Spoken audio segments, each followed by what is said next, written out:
Hello friends, my name is Bahroz. I'm a career coach, and in today's video I'm going to walk you through everything that you need to know about the WONDERLIC test. If you've been invited to take this assessment test as part of your hiring process, this video will give you a complete breakdown, what the test is about, why companies use it, how the test is scored, whether there is any negative marking, the different types of questions, and also I'll share some sample questions that you will be facing and how to solve those sample questions using smart tips and tricks that you can apply in your final test to eventually ace it and get your dream job. Now, make sure you stay tuned till the end of this video, because towards the end of this video, I will be covering some special tips and tricks that you can make use of in order to ace the test. Now, let's get started. What is a WONDERLIC test? The WONDERLIC Personal Test, or also referred as WPT, is one of the most widely used cognitive ability assessment in pre-employment hiring. Much like other aptitude tests, it measures your general problem-solving ability, how well you work under time pressure, and your basic knowledge of math and English. Now, there are two types of versions: the WTR, which is a 50 multiple choice questions in just 12 minutes, and the WTQ, a shorter 30 questions version that takes 8 minutes, usually taken at home as a screening before the full test. Now, it is an adaptive test, and hence the difficulty level can change depending on whether your answer to a question is correct or not. Every correct answer is worth points, and importantly, there is no negative marking, which is very important to note. This means you should never leave a question blank, always guess if you are unsure. Now, here an important call out, which is the best way to ace the test, apart from the tips and tricks that I will be sharing in this video, is to practice. What I did was I went online and found this wonderful website which offers sample tests, sample questions, which you can make use of in order to practice for the test. I will leave the link to that website in the description of this video. I highly recommend you check it out. Now, let's talk about why do companies use the WONDERLIC test. Employers use this test to predict job performance. It helps them identify candidates with strong problem-solving abilities and those who can perform well under pressure. Different jobs will have different target scores. So for instance, a system analyst might need a score of 32 out of 50, while a bank teller might only need around 22. So knowing your target score is very important. Now let's talk about how the test is scored. Your score is simply the number of correct answers you provide. Now it differs between WPTR versus WPTQ. However, the idea is that you are scored based on the percentage of questions that you provide the answer correctly. There is no penalty for wrong answers, as I mentioned before as well. So take your best guess if you are stuck. Now here an important call out. In case you find any value from this video, I have a special ask of you, which is please press the like button. This keeps me motivated, and more importantly, subscribe to the channel as well. On this channel, I post content pertaining to how you can achieve success in your career and build wealth. If these topics are of interest to you, this channel is right for you. Now let's break down the type of questions. The test includes several question types that measure general intelligence, problem solving, and learning ability. They are typically divided into four major categories: verbal reasoning, numerical reasoning, speed and general knowledge, and spatial reasoning. So let's go through each one of them in detail. The verbal reasoning. These questions test your understanding of English, logical deductions, and vocabulary skills. Common question types include synonyms and antonyms. Here you're picking words that mean the same thing or the opposite. Word analogies. In this type of questions, you are to spot the relationship between word pairs and match it to the other pair. Sentence ordering. You'll see jumbled sentences and your job is to put them in the right order so they kind of actually make sense. And then you have also deductive logic. This is about reading the clues and figuring out what has to be true when if it's not said directly. And lastly, grammar and vocabulary. Here you are to find the grammar mistakes or pick the right word for the sentence altogether. Now here are some sample questions that you can expect under the verbal reasoning test. For our first sample question, this is under antonyms. Scrupulous is the opposite of A, rigorous, B, punctual, C, negligent, D, meticulous, E, fastidious. First, you need to know what scrupulous means. It describes someone who is very careful, thorough, and attentive to details. You're looking for the opposite. Now let's go through the options. Rigorous means extremely thorough, which is similar to scrupulous. Punctual is about being on time, which isn't directly related. Meticulous and fastidious are both synonyms for scrupulous, meaning very careful about details. The clear opposite here is negligent, which means failing to take proper care, essentially being careless. So the answer is C. The next sample question is under word analogy. Author is to chapter as dash is to prism. Geometry, B, pyramid, C, triangle, D, light, E, book. An author writes chapters to construct a book, just as triangular faces come together to form a pyramid, which is a type of prism. So the correct answer is B, pyramid. The next sample question we have is under sentence ordering. Arrange the following words so that they make a complete sentence. Is the rearranged sentence true or false? Not winter, season, summer are, and a true B, false. Let's start by arranging these words logically. We have the nouns winter and summer, the verb are, the conjunction and the negation not. The only arrangement that makes grammatical sense is winter and summer are not seasons. Now, is this statement true or false?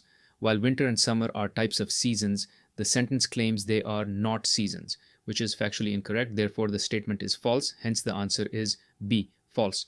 Moving on to the next sample question we have, this is under deductive logic. If the first two statements are true, is the final statement true?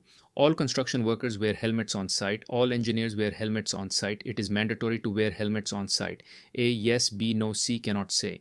The statements tell us that two specific groups do wear helmets. However, they do not state that these are the only groups on site, nor do they explicitly state the site's rules. There could be other roles on site who do not wear helmets, and it might be their choice, not a rule. The conclusion that it is mandatory is a possible explanation for why they wear them, but it is not a logically guaranteed conclusion from the information given. We cannot say for certain. The answer is C, cannot say. Here is the last sample question we have under this section, which is under grammar and vocabulary. The words benevolent and malevolent have dash meaning.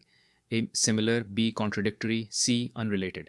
Benevolent means well-meaning and kindly. Malevolent means having or showing a wish to do evil to others. These are direct opposites. So the answer is B, contradictory. Under numerical reasoning, the section checks how quickly and accurately you can interpret numbers.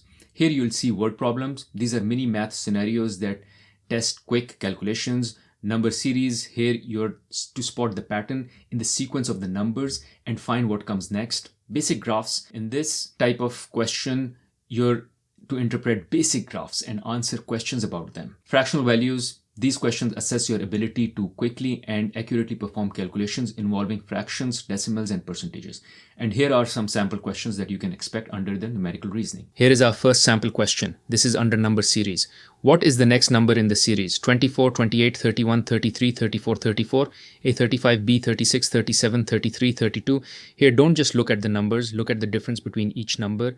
28 minus 24 equals 4. 31 minus 28 equals 3. 33 minus 31 equals 2. 34 minus 33 equals 1. 34 minus 34 equals 0. The increments are decreasing by 1 each time.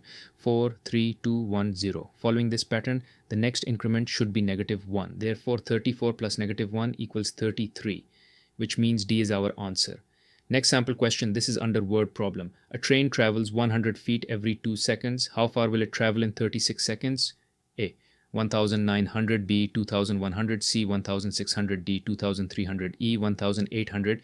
First, we are to find the train speed per second. It travels 100 feet in 2 seconds, so its speed is 100 divided by 2 equals 50 feet per second.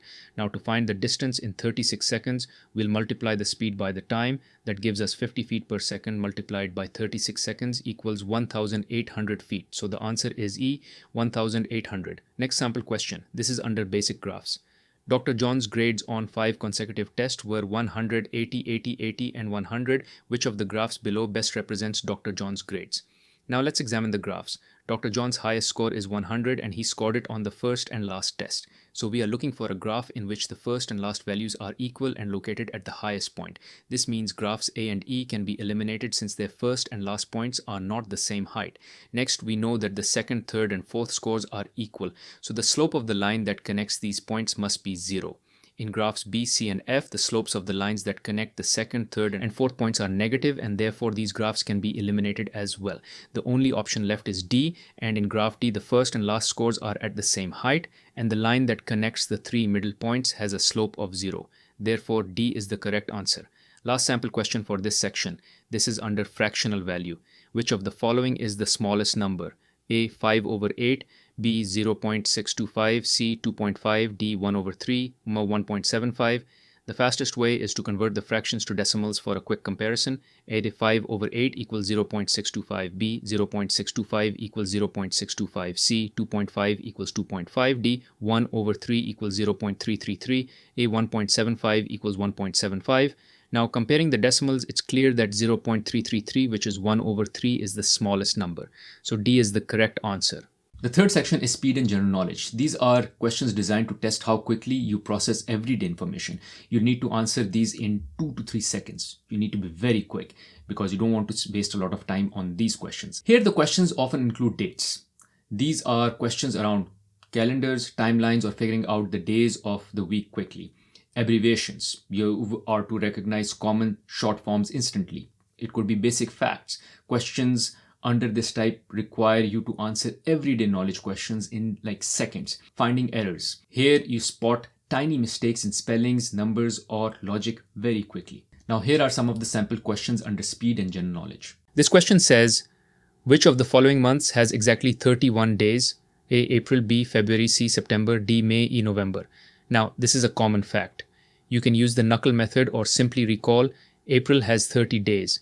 February has 28 or 29, September has 30 days, May has 31 days, November has 30 days. So the answer is D, May. Next sample question, another quick recall question. Is CSI a common abbreviation for Customer Satisfaction Index? A. Yes. B. No. While CSI is a well-known abbreviation, it's almost universally recognized as Crime Scene Investigation. Customer Satisfaction Index is more commonly abbreviated as CSAT. Therefore, it is not a common abbreviation for that term, hence the answer is no. Next sample question. This is under basic facts. What is the freezing point of water on the Fahrenheit scale? About 0 degrees, B 32 degrees, C 100 degrees, D 212 degrees. This is a fundamental scientific fact. 0 degrees Celsius is freezing on the Celsius scale and 32 degrees Fahrenheit is the equivalent on the Fahrenheit scale. 100 degrees Celsius and 212 degrees Fahrenheit are the boiling points. So the correct answer is B, 32 degrees. Last sample question. This is under finding errors. How many of the pairs below are exact duplicates? You need to compare each pair digit by digit. Quickly. Pair 1 is an exact duplicate. In pair 2, the fifth digit is different, 9 versus 7. So not an exact duplicate. Pair 3 is an exact duplicate. Pair 4 is an exact duplicate. In pair 5, the fourth and fifth digits are swapped, 4, 5 versus 5, 4. Also not an exact duplicate. So we have 3 exact duplicates. Hence the correct answer is C.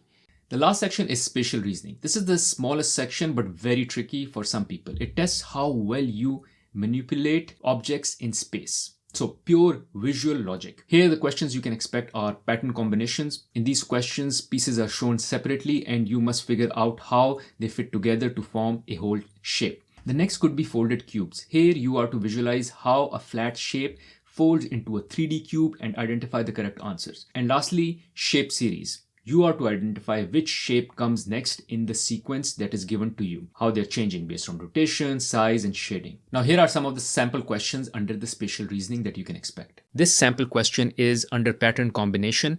Which 3 choices are needed to create the figure on the left? Only pieces of the same color may overlap.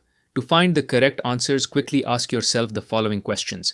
Which figures cannot be part of the solution? Option A cannot be part of the solution because it has a green tile in the bottom left corner instead of a gray tile.